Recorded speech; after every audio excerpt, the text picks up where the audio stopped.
हमारा आज का मौज़ूए गुफ्तगू है लाहौर की मारूफ़ दुकानें और इसमें आज हम डिस्कस कर रहे हैं रामाकृष्ण बुक शॉप को, जो कि लाहौर का एक मारूफ़ इशाती इदारा था, जो कि 1894 ईस्वी में कायम हुआ। और इनकी इमारत जो है इस दुकान की, वो आज भी पुरानी और नई अनारकली के संगम पर मौजूद है।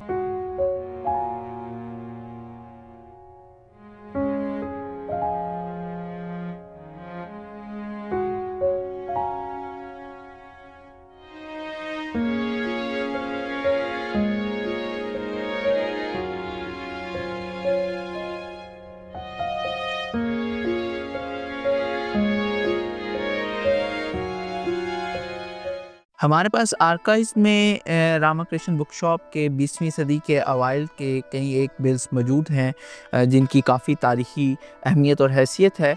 रामाकृष्ण की अगर बात की जाए तो इनके मुतल्लक़ शेख अब्दुल शकूर ने नकूश लाहौर नंबर में अपनी यादाश्तों में तज़किरा किया है कि रामाकृष्ण बहुत बुलंद किरदार की शख्सियत के मालिक थे, हत्ता कि उनके बकौल इनसे गुफ्तगू कर कर क़ल्बी सुकून महसूस हुआ करता था। इसके अलावा रामाकृष्ण की एक और ख़ुसूसियत ये थी कि वो कोई आम किताबों के नाशर या किताबों के कारोबार से मुंसलिक फ़र्द नहीं थे, बल्कि उनका अपना मुतालिया जो था वो बहुत कसीर था।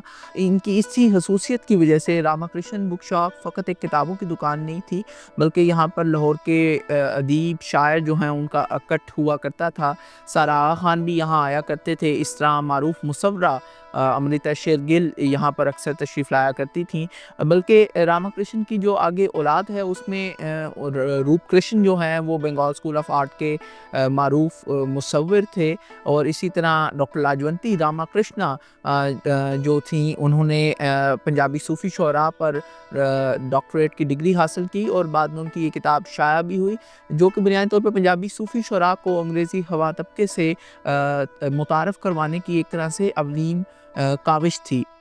ये दुकान जो है सन 47 तक कायम रही और फिर सन 47 के फसादात में इस ख़ानदान को लाहौर छोड़कर जाना पड़ा।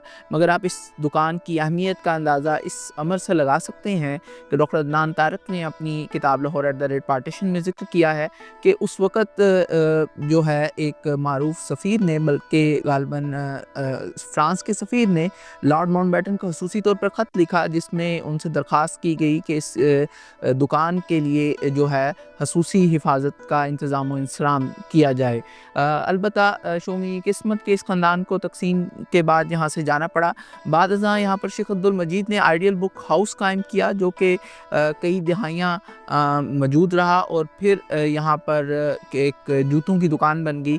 इशफ़ाक़ बाबा ने गालिबन शायद यहीं के लिए कहा था कि जहाँ पर जूते शोकेस पर और किताबें फुटपाथ पर नज़र आएँ तो उससे अंदाज़ा लगा लेना चाहिए कि इस कौम को किताबों की नहीं, जूतों की ज़रूरत है। बहरकैफ़ हमारे पास रामाकृष्ण बुक शॉप के अलावा भी लाहौर की कई एक दुकानों के बिल्स यहाँ आर्काइव्स में मौजूद हैं, और ये एक ना सिर्फ ये इकनॉमिक हिस्ट्री की जानिब इंसाइट्स हमें फ़राहम करते हैं, बल्कि अगर हम इनको देखें तो ये अपने आबा को अगर कोई तलाश करना चाहता है तो उसके लिए भी इनकी अहमियत जो है वो बहुत ज़्यादा है। अक्सर लोगों को मालूम होता है कि उनके बुज़ुर्गों की दुकान जो थी फ़लाँ जगह पर थी, फ़लाँ बाज़ार में थी, मगर उनको मुकम्मल पता मालूम नहीं होता, ख़ास तौर पे जो लोग अब लकीर के उस जानिब बसते हैं। सो इन बिल्स के ज़रिए लोग अपने आबा व अजदाद को भी तलाश कर सकते हैं। कोई भी सामीन में से इस हवाले से तहकीक करना चाहे तो वो अकबरी महल कुतुबखाना एंड आर्काइव्स में तशरीफ़ लाकर इस हवाले से तहकीक कर सकता है।